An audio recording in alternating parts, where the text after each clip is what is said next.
Welcome in. This is Chiefs Chase. My name is Mike Bassano, and thank you so much for joining me here on the pre-draft Bonanza. The City Chiefs select Patrick Mahomes II.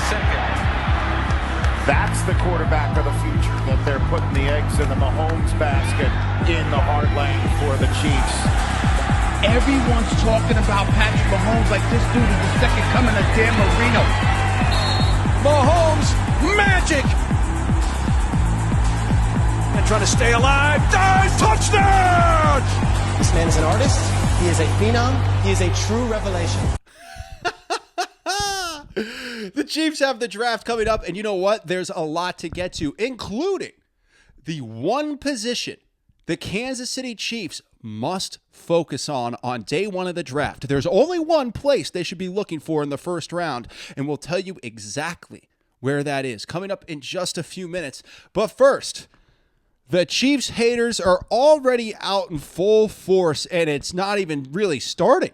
I mean, we're barely into the offseason. We're not even at the draft yet. Yet, the Chiefs haters are out here in full force because the Chiefs live rent-free in everybody's head, in every pathetic fan base's head all the time. And Will Compton was able to speak through his blinding veneers to create a take that the Kansas City Chiefs won't make the playoffs in 2025? Good. Please keep talking. Please keep doubting the Chiefs. In fact, I hope the next person that doubts the Chiefs, they just put it up on a billboard right outside the practice facility at One Arrowhead Drive, because I want Patrick Mahomes and company to see that motivation, internalize it into some fire, and come back and dominate again in 2025. This is a 15-2 team that went to the Super Bowl last year, got further than any team in history attempting a three-peat in Super Bowls, and they're still going to get doubted? Why? They didn't make a big splash in free agency? When have they ever? None of these things are rooted in logic. All the hatred and all the doubt in the Chiefs, it's rooted in people being peanut butter and jealous. The AFC has to look up at the Kansas City Chiefs every single year, and they're so tired of it that now people are inventing these ridiculous narratives that the Chiefs won't be a playoff team in 2025. Get out of here. You're ridiculous. And it's not just Will Compton. There's other people out there. I actually like Will Compton. He just chose a very light color for his veneers. I couldn't help it. But he's not the only one that's saying it. Really, what Chiefs fans are experiencing right now is very interesting. Chiefs fans are reliving the 2022 offseason all over again, where Tyreek Hill got traded, they didn't do enough to replace him, and everybody said the Chiefs weren't going to get it done. In fact, Barstool Sports picked the Chiefs to finish dead last in the AFC West in 2022. But what happened? What happened in 2022? Oh yeah, Patrick Mahomes won the MVP, and then the Chiefs won the Super Bowl. Mahomes breaking the curse of the MVP not winning the Super Bowl and making history, because that's what Patrick Mahomes does. So as we relive the 2022 offseason, please, Chiefs fans, keep that head up. Do not get discouraged, because I guarantee you all of these morons that are doubting the Kansas City Chiefs now will either be eating their words or making excuses come January. They always are. Another one of those guys is Jason McIntyre from Fox Sports, who decided to jump on the coattails of Will Compton's ridiculous take.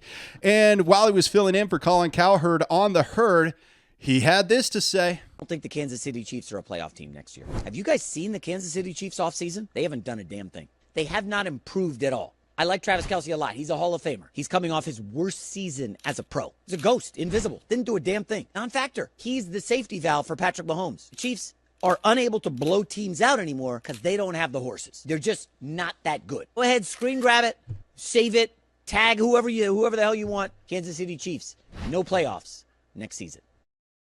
At this point, Chiefs haters are just coping with their own inadequacies. It's almost like everyone gets so upset at a dynasty because it makes them look themselves in the mirror and see that they aren't a dynasty. I'm dead serious. We saw this with the Patriots. We saw it with the Lakers in the early 2000s. People always want to find a reason why the dynasty's going to fall. They always want to find a reason why it's going to fall apart and it's going to be over. In fact, I remember a moment in 2014 where the Chiefs crushed the New England Patriots on Monday Night Football. It was right after the Royals had won a wild card game, one of the best couple days in Kansas City sports history, and everyone was quick to say that New England Patriots are done. They're finished. This is the end of the dynasty. How do you think that season ended?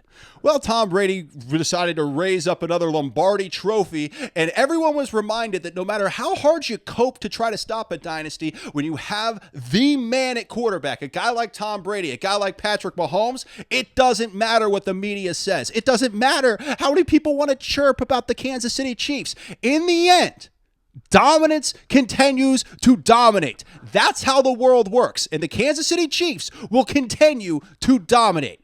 Otherwise, they're trying to draw him off sides. Well, they're going for it. Here's Mahomes rolling out. It's wide open over there, and he slides for the first down. They had both Pacheco and Hunt. That's how this goes, man. I don't care how. Stack up the AFC West with all the best coaches of all time. I don't give a damn. The Chiefs are still coming, and there isn't anything you could do to stop it. And you're not going to try to derail me like you did in 2022. It ain't going to happen. I'm still on the Chiefs hype train. I'm still ready, and I can't wait for this NFL draft, baby. I can't wait. You know, this is what's crazy. The Chiefs are so good that they get trashed because they didn't win 3 Super Bowls in a row. That's how good the Chiefs are and how pathetic everyone else has become. Because look at the other teams. Every team has issues. The Bills struggle in the big moments. They can't beat the Chiefs in the postseason. They have some issues at wide receiver. They have a defense that's shoddy at times. The Ravens have never once proven that they can be successful in the postseason because somebody always screws it up for them. Could be Lamar Jackson, could be Mark Andrews, but they always tend to ruin it. And the Bengals just gave all of their money to 3 players. So who's this team in the AFC that's going to knock off the Kansas City Chiefs? Who? I think right now the Broncos are probably a bigger threat than anybody else, and they still won't get it done. So don't tell me how the Kansas City Chiefs are falling off, because nobody else has some perfect team that everybody seems to hold the Chiefs to that standard, right? Everyone seems to hold the Chiefs to this perfectionist standard, but if you look around the NFL, who's perfect? Nobody. So the Chiefs should still be the favorite to win in the AFC, and they should still be the favorite to go to the Super Bowl. Who is this perfect team? Like, it drives me crazy, man. It drives me up a wall. They're like, well, they don't have this. They don't have Who does? Name the top to bottom perfect team. Last year, it was the Eagles. The Eagles had the best roster in the NFL last year. They had no holes. It was the one team I didn't want to see. And we said that on this show at the beginning of the playoffs. The one team I didn't want to see was Philly. Unfortunate break. Why couldn't the Rams pull it off? The Rams were right there. It's a terrible matchup. All right, now, the Chiefs might have the most underrated player in NFL history. Stick with me on this one. It's going to be a wild one coming up here in just a few minutes. But first, the Chiefs only have one major focus in the NFL draft, and it's offensive tackle. On the first day of the NFL draft, the Chiefs only should have one major focus, and that focus is offensive tackle. It shouldn't be anything else. There should be no other priority. Not even a pop star in space should be a priority over the Chiefs drafting an offensive tackle in the first round, because the number one thing is keeping Patrick Mahomes upright and alive. And last year, there were some times where you wondered if that was going to happen, because the Chiefs' offensive line could not protect Mahomes for the vast majority of the season, and those issues became a very glaring apparent issue in the Super Bowl against the Philadelphia Eagles. The Chiefs have spent second-round picks the last 2 years on offensive tackles on Kingsley and Wanya. Neither one really panned out, so you have to go first round, without question, offensive tackle, and there's 4 guys who could do it. You might have to trade up for one of them, but there's 4 guys that you can see in the first round of this NFL draft that would absolutely fit and should be the number one priority for the Kansas City Chiefs. Now, who are these guys? Well, let's get into it, right? Oh, by the way, real quickly, one thing we did learn is that Orlando Brown is a much bigger loss than we thought he was. I know people are like, what? Well, with Orlando Brown, Patrick Mahomes got an MVP. Without Orlando Brown, Patrick Mahomes has had struggles being able to throw downfield because he doesn't have time. Everybody thinks it's a weapons thing. No, Mahomes had plenty of weapons. He had no time. So you have got to beef up the offensive line. That has to be the number one priority, and especially at tackle. Not just left tackle, Jawan Taylor. I'm looking at you too. They have to beef up both sides. And look, Jawan Taylor's like one of the most penalized players in the NFL, so he should absolutely be on notice and on watch for his job. And after the Super Bowl, and after the fact that the Eagles were able to get 8 sacks, like think back to that, 8 sacks, and they didn't blitz once. There is no other option. You have to go offensive line. In fact, I saw Dominic Foxworth say, he said that Mahomes looks like a victim to him because the Chiefs don't give him enough. But in reality, the Chiefs do give him a lot. They just don't have an offensive line that can protect. And that's why the only priority in the first round of the NFL draft for the Kansas City Chiefs has got to be offensive tackle. There can't be another one. You have to focus on offensive tackle because you can't let Mahomes keep being a victim. You just can't do it. It has to happen this way. Now, who do they get? Now, it's tough to argue against, right?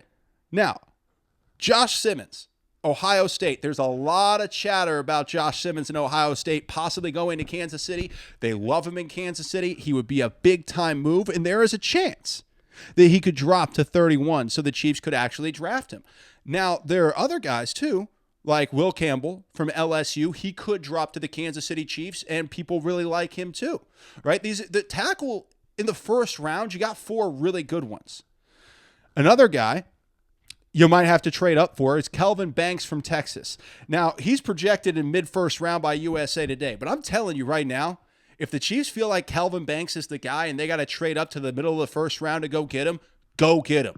That's perfect. And this one might be a little bit of a reach, but Armand Membu, offensive tackle, Missouri, he's projected top 10 by some people, which means he's probably too high. But if the Chiefs were able to draft him in the middle of the first round, right, make a trade, go get Armand in the middle of the first round, that would be a steal.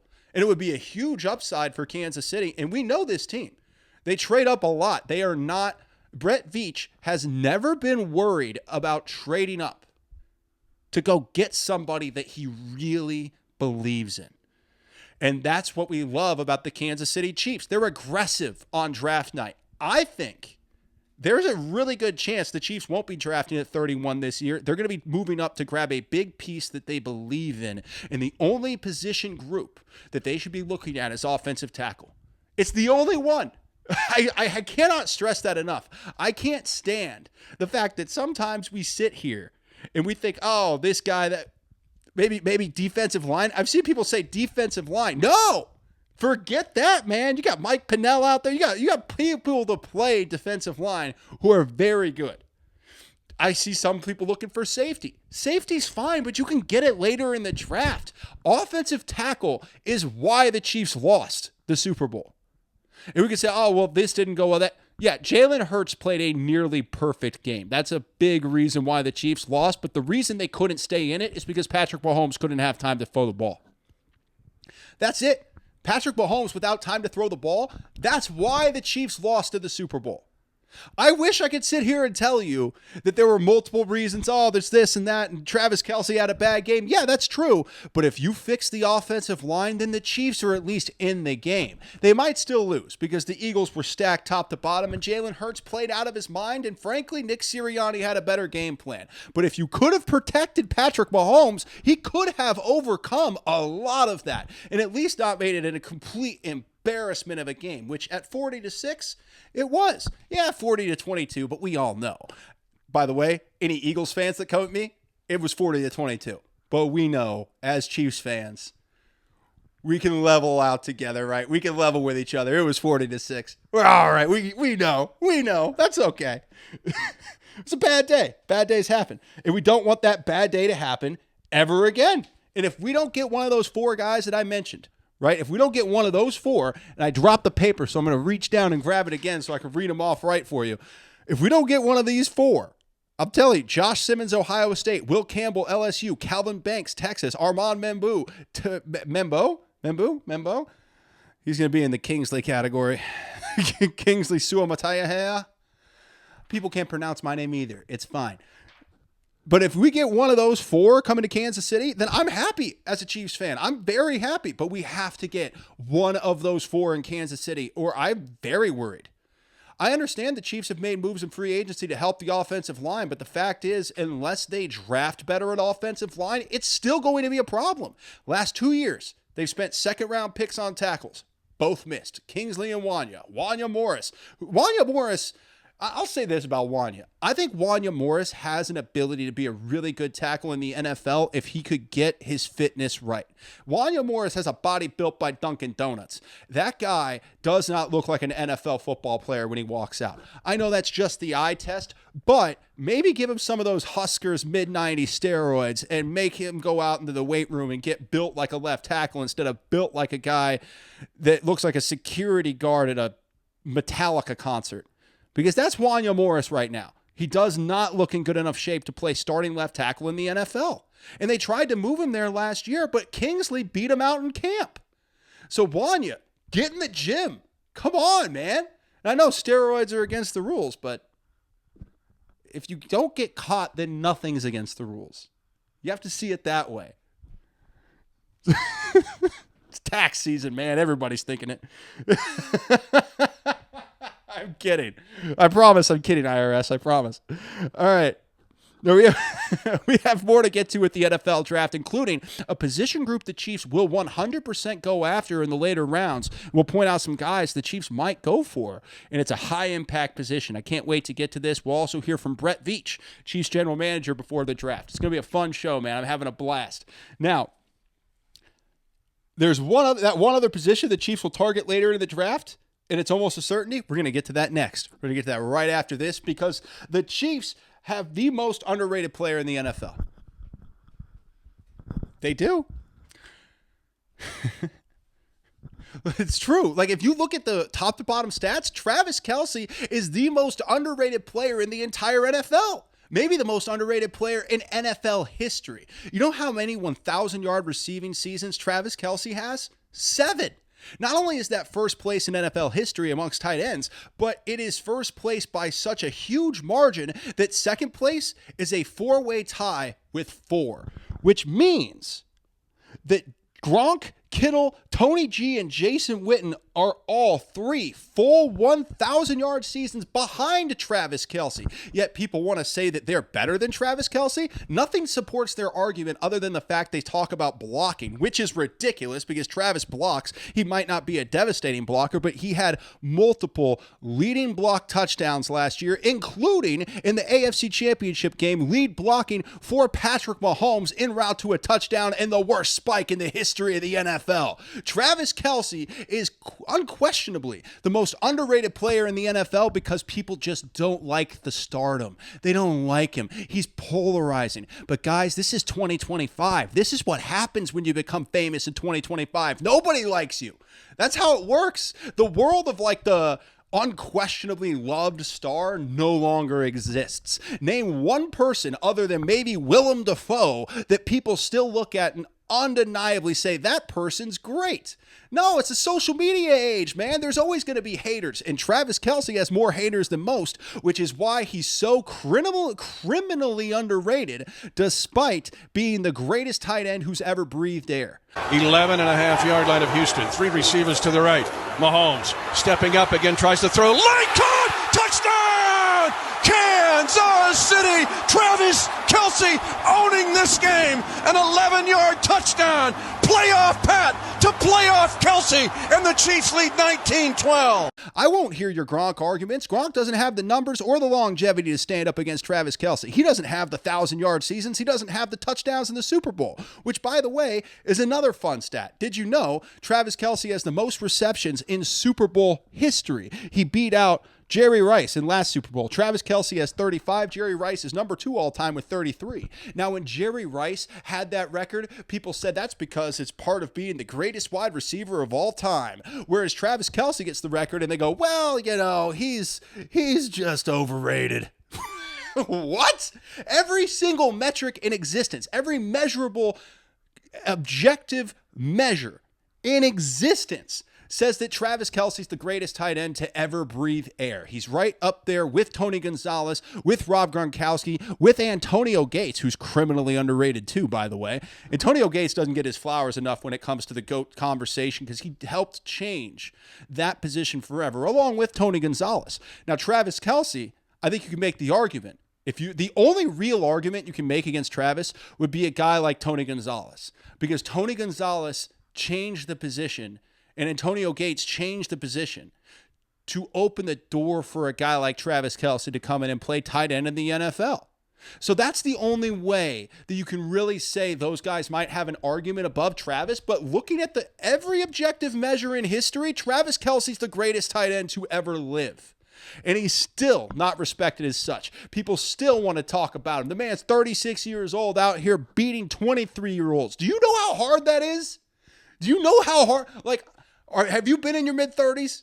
Do you know how hard it is to go out there against guys who are in their early 20s and beat them at something athletic? It's nearly impossible. And Travis Kelce does it every week. So I'm excited to see Travis Kelce come back, have his final year, what I believe will be his final year, his last ride, if you will, for the Kansas City Chiefs, and redeem what was a really rough Super Bowl performance. I know Rashee Rice kind of took credit for that, didn't he? Rashee Rice was like, I told him you can't go out like that, big dog. I think it was Rashee, right? I saw the interview a while ago, but yeah, I think that's just part of it. It's a pride thing. Do you want to go out being, one, ill, he was sick during the Super Bowl, and two, not putting forth his best effort? I think it was pretty clear he wasn't putting forth his best effort, and frankly, you can't blame him too much, because how can you go out there and run your route with 100% vigor when you know that your route has no chance of actually getting the ball thrown to you because Patrick Mahomes is going to be on the ground before you can make your break? You know what I'm saying? I'm not crazy. Travis Kelce, tough Super Bowl game. But it's hard for anybody in that game other than the offensive line to take criticism because they're the reason the Chiefs were out of it. So, that's it. You want to know why the Chiefs lost? It was offensive line. And we said it before the game. We said it during the season. On this show, we kept it 100 about the offensive line all year. I called DJ Humphries potentially the most important addition in the history of the NFL, because if he would have been great, the Chiefs would have won the Super Bowl. He wasn't, and the Chiefs lost the Super Bowl because they had to move Tooney out to left tackle, create a hole in the middle that stuffed up the run game, and now they have to go and fix it. And that's on Brett Veach. It is. It's okay. Brett Veach is an amazing general manager, and he's done all these incredible things. He missed on back-to-back tackles in the draft in the second round. Wanya and Kingsley. And that's why it happened. So I know Travis Kelce had a bad game. A lot of guys have bad games. But the reality is when the offensive line plays that badly, no one's going to do well on offense. That's the whole point. It's weird. People always say, this is a cliche, and I've always said, cliches are cliches for a reason. They're usually extremely true. And one that's extremely true, football is won in the trenches. If your offensive line blows, you're not going to be any good. If your defensive line blows, you're not going to be any good. You have to have at least average offensive line play. That's why when we talk about Orlando Brown being a much bigger loss than people said, yeah, because people were like, oh, Orlando Brown's maybe the 10th best tackle in the NFL. I would kill for the 10th best tackle in the NFL. What are you talking about? That's the difference between winning a Super Bowl and an MVP and not. Having the 10th best offensive tackle in the NFL, that's perfect. That's all we want. If the Chiefs had an average offensive line last year, let's call it the 12th. Let's say the Chiefs had the 12th best pass protection last year. They win the Super Bowl. No doubt in my mind. Or at least they're in it to the very end with the Eagles. And considering the Chiefs do really well at winning close games, yeah, they probably would have won. So I understand the criticism that comes to Travis and the criticism that comes to Patrick for the Super Bowl. But really, without the better offensive line play, they were up S Creek without a paddle, man. They just were. Now, the NFL has proven beyond a shadow of a doubt who its favorite child is. Once again, we'll tell you who that is coming up here in just a bit. But first, The Chiefs are in dire need of a running back, and luckily, that's the only position in this year's draft that you can say is legitimately stacked. There's no question across the board that the running back class is fantastic, and the Chiefs need depth at running back. Even Brett Veach said as much on Sports Radio 810 WHB in Kansas City. The running back class is probably the deepest class in the draft. I mean, I think you can get a really good player from rounds 1 through 5. So, I mean, look, with all these players,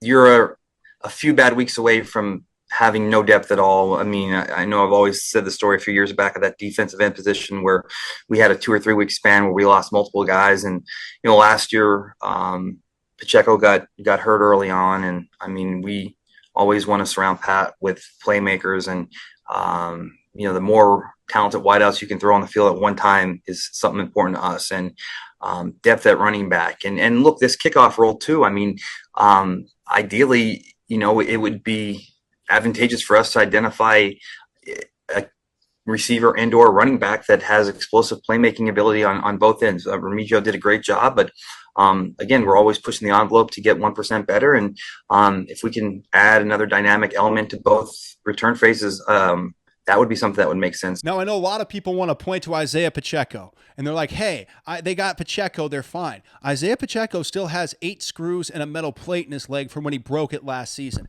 And when he came back, frankly, I hate to say this, but the explosiveness was gone. It was gone. Now, maybe it comes back. He has more time to heal. Maybe it comes back. Do you want to bet on that, though?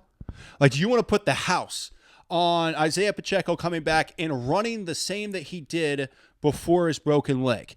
I'll say this, as somebody who's been through orthopedic surgeries through football. I got football injury. I got scars on both shoulders. I've been through the injuries in football. And I can promise you this, you never quite come back the same. Some guys are medical anomalies, right? Some guys are Drew Brees, which makes no sense to me. But most guys are Andrew Luck, right? Andrew Luck got the same. I got the same shoulder repair that Andrew Luck got. So when he retired, people were like, oh, he's quitting. I'm like, no, he's not. The ladder jet repair, they say it's going to take 3 to 6 months to repair. It took mine like 5 years. It took my shoulder like 5 years until it was better than it was before the surgery. That's a long time. So that's usually how surgeries go. You have your exceptions to the rule, but usually when you come back, you're not the same, and maybe never the same. So while I hope that Isaiah Pacheco comes back, and I hope that Isaiah Pacheco crushes, man, I hope he's incredible, and that he goes out there, runs like he hates the grass, and fucking just gets after it. I hope that so much. But at the same time, I know there's a really good chance that he might not be the same. So you gotta draft running back. So where do the Chiefs go? We've lobbed off the Genties of the world. They're not coming. It's got to be later rounds. So in the later rounds, here are some guys to watch. Caleb Johnson from Iowa. I think that would be a great pull. Caleb Johnson from Iowa would be really good for the Chiefs offense. Also, I think everybody's watching this guy, Cam Scatabo. Scatabo from ASU, that guy runs with so much tenacity. He wants to punish defenders. If you don't love a running back like that, I don't think you really like football. If you don't love a running back that wants to run roughshod over people and then let them know about it, then I don't know. Do you not like Derrick Henry? Yeah. So, yeah, Cam Scatabo, definitely going to have a spotlight over him. Devin Neal from KU, he's on the radar, as well as DJ Giddens from K-State. Both of those guys, I think Giddens actually would fit the Chiefs offense really well, especially catching the ball coming out of the backfield. Now, there's one to watch, and I'll preface this with this. I called the Chiefs drafting Kareem Hunt in 2017 because I saw what he did at Toledo, and I'm like, that guy's perfect for Andy Reid. Unfortunately, it didn't work out the way that we wanted it to long term, but for 2 years, he was fantastic, and now Kareem Hunt's back. We're happy to have him back. However, the reason I saw it is because I watched tape. And when I watched tape, I said, Kareem Hunt's got it, man. He's the guy that they're going to want. There's another guy from a smaller school who's in this draft that I think the Chiefs are going to really take a good look at, and they might pick up in the 3rd or 4th round. And that is R.J. Harvey out of UCF. If you haven't seen this guy, give him a look, man. Watch his game against Iowa State. Iowa State was number 9 in the country. And, dude, I'm telling you, go watch the highlights or just watch the game of R.J. Harvey against Iowa State. He is an absolute monster on all levels. please give RJ Harvey a look, because that kid can flat out run. He has breakaway speed potential, maybe not quite translating in the NFL, but his ability to work the perimeters as a back, which is what the Chiefs are going to need. You have the battering ram Kareem Hunt. You need a guy to get out there on the perimeters. I'd still like Scatabo, because who doesn't like guys like that? But if you got a guy out on the perimeters, I think Harvey's a huge guy to watch out for. So UCF, RJ Harvey, the Chiefs should go get him. I'm very intrigued to see if we see RJ Harvey from UCF come out a Kansas City Chief from the NFL draft, because he is a perfect fit. Nice. RJ Harvey with all kinds of room. RJ Harvey, he's got no one else to catch him. RJ Harvey all the way into the end zone. Touchdown UCF. Man, I'm telling you, this is something special right here. Here's an economics legend for you. RJ Harvey is inflation. Everybody behind him, real wages. One can't keep up with the other. He's going to hit his head on the goalpost as a result, man. This guy is unbelievable. Now, the Chiefs could still make a move at wide receiver before the end of free agency. That's an interesting conversation that we're going to get to, because I think it could really happen. But also, the NFL might do something that I don't think people are really thinking about. The NFL could do something drastic pretty soon. We'll tell you what that is coming up next. But first, the NFL has proven without a shadow of a doubt who the golden child of the league is, and it's the Buffalo Bills. Every time the Bills lose to the Chiefs in the playoffs, the NFL changes a rule because the Bills Mafia just can't handle their losing. They lose in overtime against the Kansas City Chiefs in the 13-second game. The NFL changes the rule. Even though the Chiefs had the same exact thing happen to them against Tom Brady and the Patriots, the NFL said, tough luck.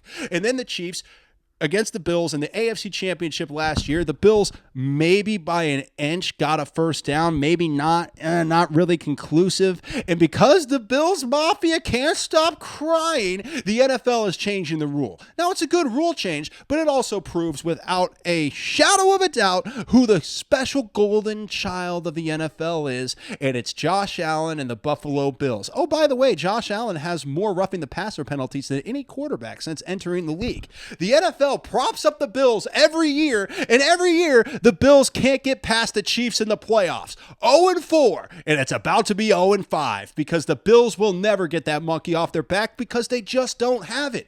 And they need all these rule changes, but what they really need is a new head coach. I'm dead serious. Talk about all the reasons. The Bills fans have so many excuses, but the reason they lose is because they have a head coach who has no imagination, who runs a quarterback sneak over and over and over again on 4th and short, and then can't deal with it when he gets stopped. That's the reason. Sean McDermott is why the Bills aren't good enough. I guarantee you that's the problem.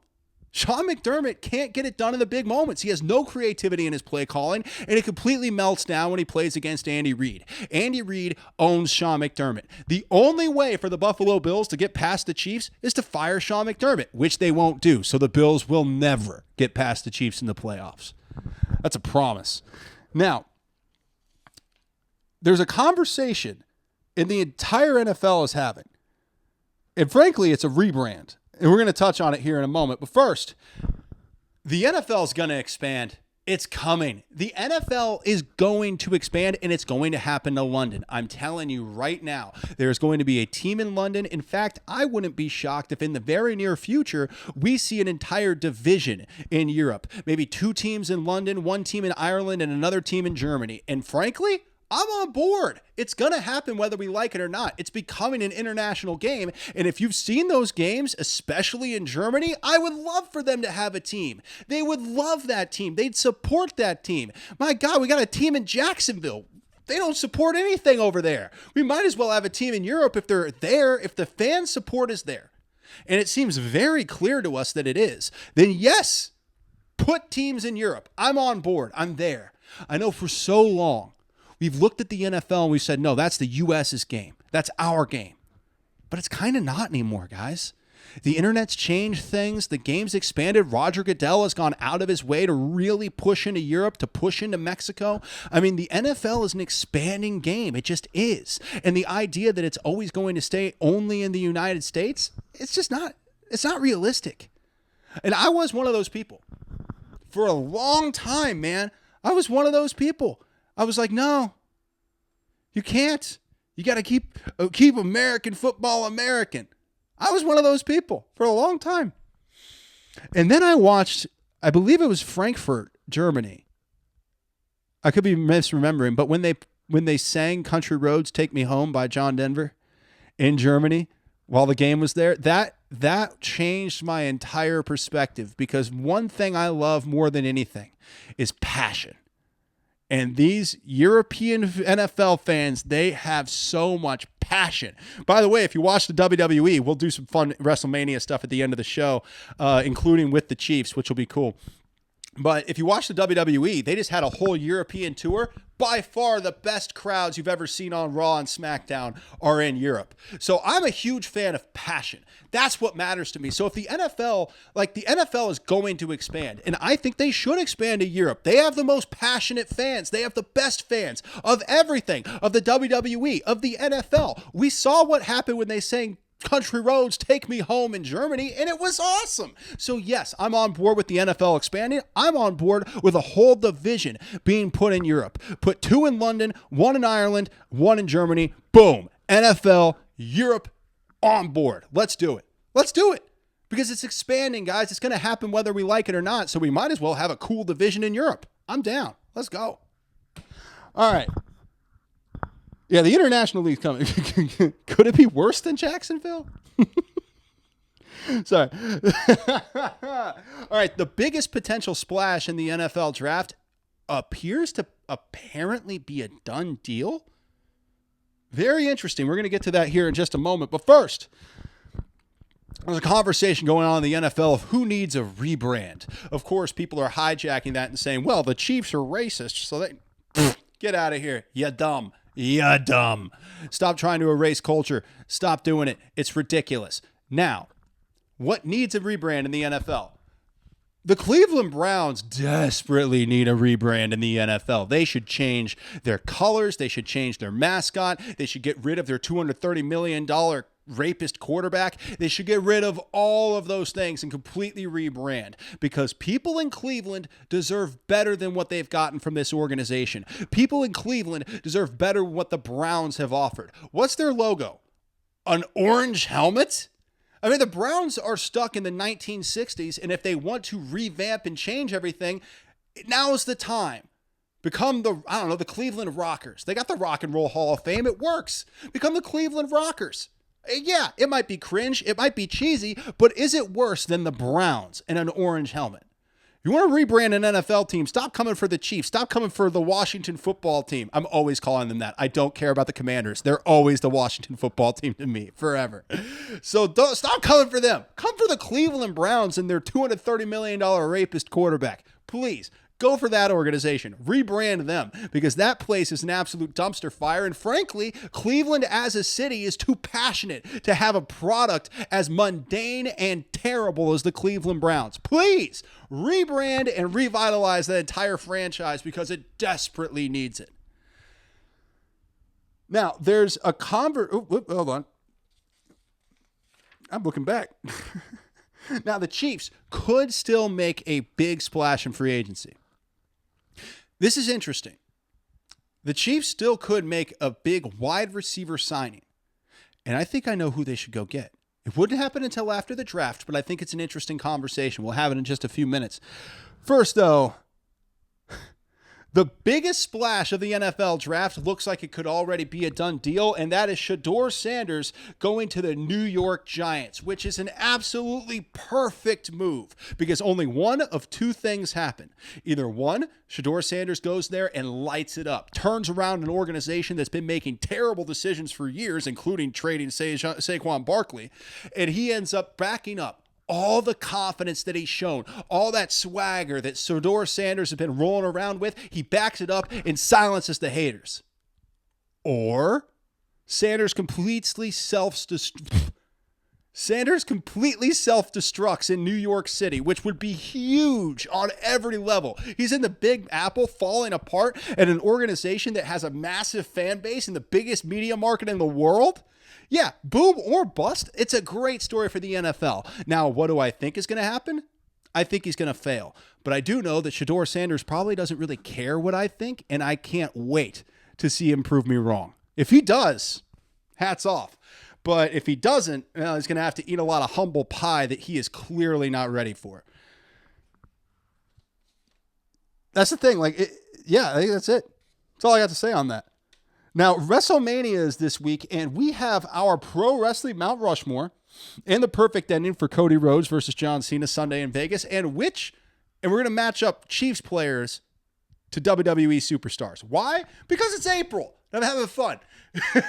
This is not an October topic. It is an April topic. And if you've been looking around sports media, there's a lot of topics worse than this one. So, WrestleMania talk with Chiefs as WWE Superstars coming up. But first, a little hardcore football stuff, as the Chiefs might get into free agency with a wide receiver. But before we get to that, I have a prediction for one player who's going to absolutely explode in 2025 on the Chiefs offense.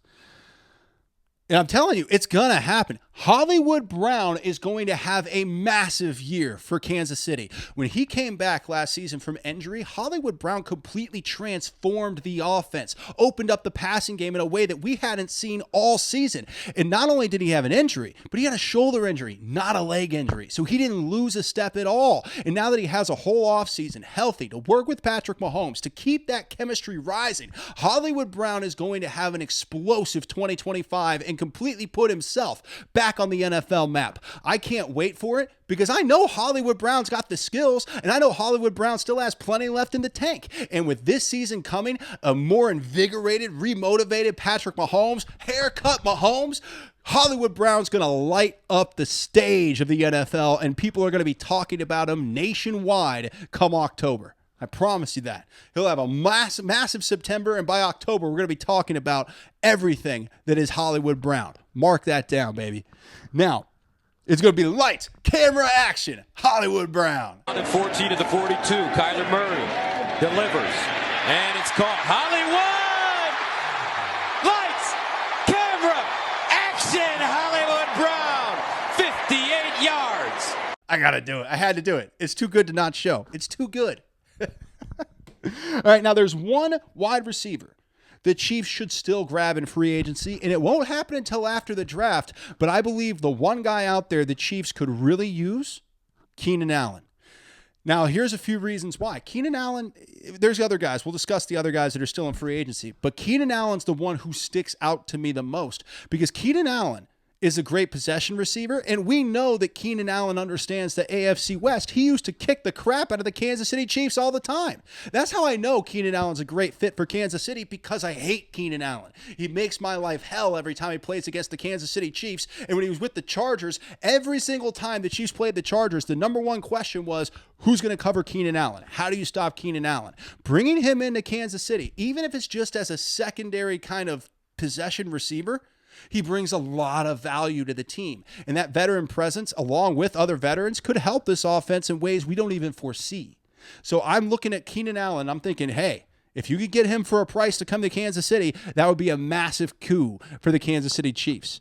Now, there are other guys out there. Keenan Allen. There's Amari Cooper, Tyler Lockett. I think those are two guys who could be really nice for this offense. Amari Cooper, maybe not as much, but Tyler Lockett could help a lot with this team. He could also help mentor a guy like Xavier Worthy, who has a very similar skill set to Tyler Lockett. As Tyler Lockett became a dominating receiver in the NFL for over a decade, I think maybe having him around Xavier Worthy could help.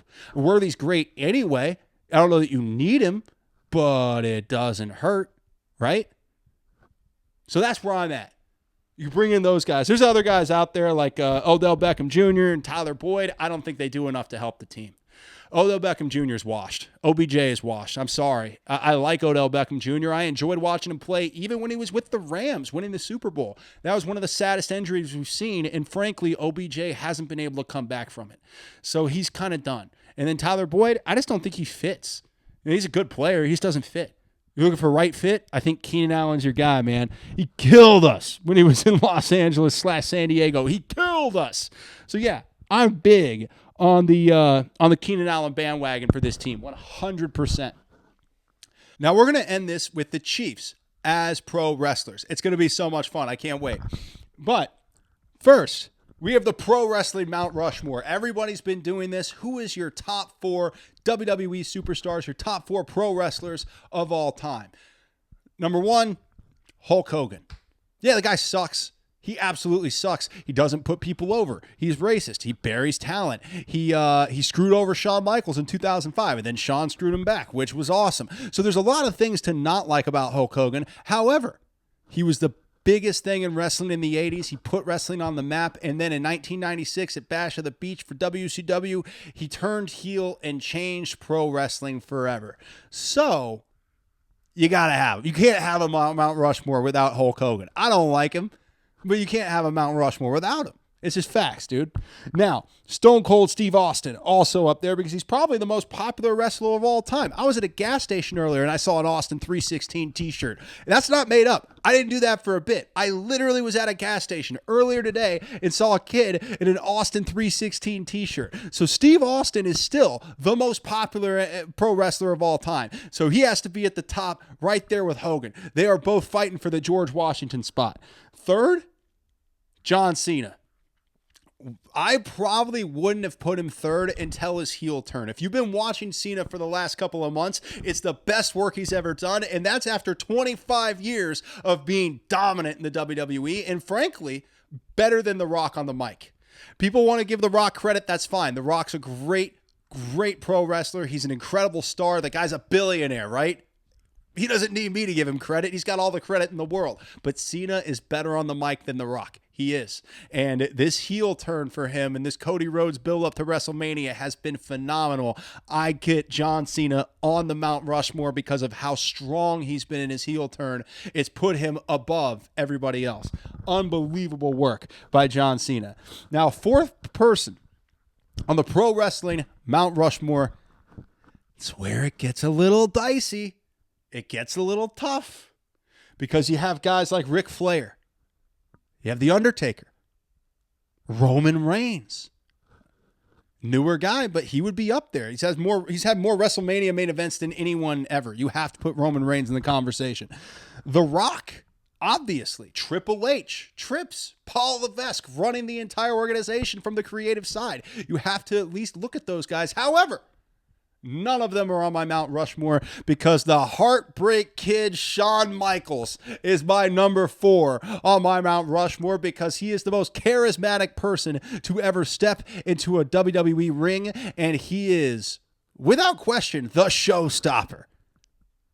Shawn Michaels rules, dude. He is my 4th on the Mount Rushmore. So, Hulk Hogan, Stone Cold Steve Austin, John Cena, Heartbreak Kid Shawn Michaels. Let me know your Mount Rushmore because it's very subjective, but I think I've given a pretty solid argument, especially when it comes to Shawn Michaels, because the super kick was like the sweet chin music. Hearing Jim Ross say sweet chin music,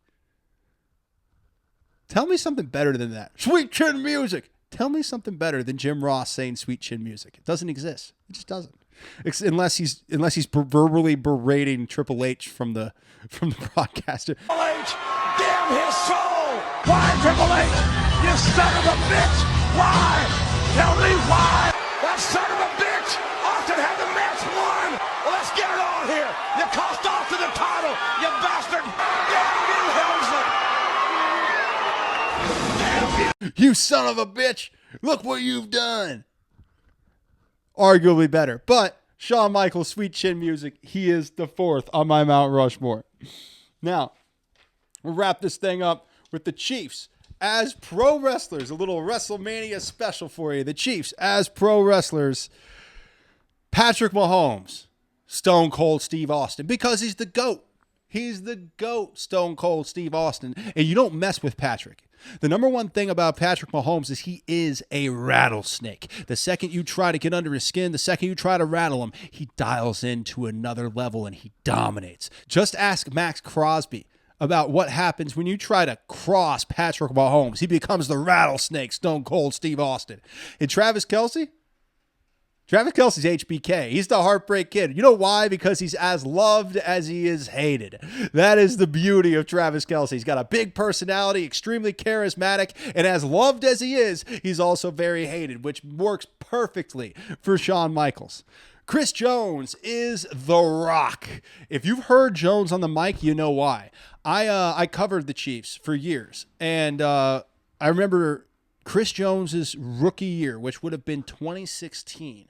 I was in the locker room every week because I went to the press conference every week. It was like the Tuesday or Wednesday, whatever press conference, where you get to hear Andy Reid and then go into the locker room and talk to players, right? I don't really see them talk to Stone Cold Jones anymore, but they used to. And his rookie year, one of the brightest parts of my week was getting to listen to everything Chris Jones had to say in the locker room because he was the greatest personality. He was captivating. He got everybody going, and he reminded me so much of The Rock. Trent McDuffie is LA Knight. Yeah. Why? Because he's awesome. Nick Bolton is the Undertaker because when Spags sends Bolton up the middle on a blitz, we talked about it all year. That is the secret weapon of this Chiefs defense in 2024 was Nick Bolton up the middle on a blitz. And when he did that, the quarterback, rest in peace. Andy Reid's Rikishi. I'm kidding. No. Hey, Rikishi was really limber for a big guy. He was moving. No, that's not it. It's just funny. He's got the little mustache too. Also, I was thinking about Andy Reid as Vader. Could you imagine Reid in the Vader mask? Come on. That's not fun. Andy Reid in the Vader mask, the Vader bomb. Andy Reid could do a Vader bomb. Hell yeah, he could. Oh, Brett Veach, Eric Bischoff. Look at a picture of both of them side by side and tell me Brett Veach is not the Eric Bischoff of the Kansas City Chiefs. He's the brains. He's the creative. He gets it. Eric Bischoff, Brett Veach. Basically the same guy. And that's your Chiefs as pro wrestlers, as WWE superstars. Probably not a perfect list. Let me know yours. Seriously, in the comments. Let me know. That'd be fun. This is times like this, especially in the off season. I miss the interaction. I did live radio for almost 10 years in various markets throughout the United States, including 3 years in Kansas City on 610 Sports Radio. I think they're 96.5 The Fan now, right? The one thing I really miss about that is live interaction, which we don't have on this show because it's a podcast. I loved interacting because this would be a perfect text line conversation to have where I'm reading off who you think players are, like who you think connects. Like when you see Patrick Mahomes, what WWE superstar does he remind you of? I miss that so much. So the one thing that I really miss is the live back and forth interaction with listeners that we used to get. The calls, the texts, the tweets, everything. I'm not even on Twitter anymore because why? I got off Twitter. People take that as a political statement. It's not. I got off Twitter way before Elon Musk bought it. I got off Twitter in March of 2020. Think about what was happening in March 2020. I saw it and I said, this is going to be terrible for my mental health. So I deactivated my Twitter account with my tens of thousands of followers. Humble brag. And I didn't realize that after 30 days of deactivating or maybe 60 days, whatever, after 30 or 60 days of deactivating your Twitter account, it's just gone. So I tried to reactivate it 6 months later. It was like, no, you don't have an account anymore. And I was like, okay, well, I'm not rebuilding and coming back and all that dumb stuff. No, I'm done. So I don't even have Twitter anymore. But back in those days when we were doing those shows and we could have Twitter interaction and text line interaction and calls coming in, I loved interacting.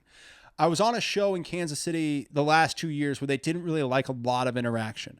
I loved interaction. I love letting the listeners become part of the show. I hope that there comes a time where I can do another live show, another text line situation where people can listen to it, whether it's through the internet, through whatever. Doesn't matter what it's through. I hope that one day I can do another live show where you guys can interact with me in real time and we can get your suggestions in on a consistent basis because I think that would be an absolute blast.